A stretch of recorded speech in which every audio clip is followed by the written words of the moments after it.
দাদা, আপনার জীবনে কি এমন কোনো ভুলের কথা মনে পড়ে যে এই ভুলটা আপনাকে খুব নাড়া দেয়, যেটা আপনি এখনো হয়তো সবার সামনে বলেননি?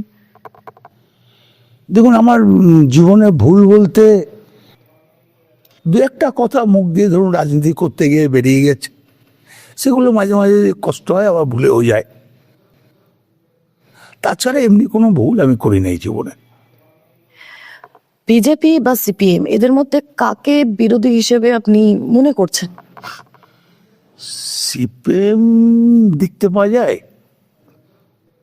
মার্কেটে। সিপিএম তো নিজের কবর নিজেই করেছে। এই সামনে বিধানসভা নির্বাচনের আগে দলের কর্মী সমর্থকদের প্রতি কি বার্তা দেবেন?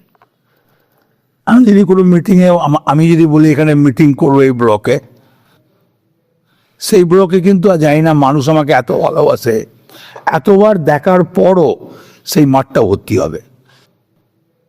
কিন্তু আমি যদি বলি যাব না, সে তারপরে কি হবে সেটা বলতে পারবো। একটা ইতিহাস হবে। রাজনীতি বাদ দিয়ে এই একান্ত একা সময় কিভাবে কাটাবেন এরপরে? দেখুন, রাজনীতি বাদ দিয়ে একা কাটানো খুব কষ্টকর, কেন আমার মেয়ে আর আমি তো বাড়িতে। সত্যি এই বয়সে একা কাটানো খুব প্রবলেম, সত্যি এটা অস্বীকার হয়ে যায় না। তো টিভি দেখে কাটিয়ে দিই।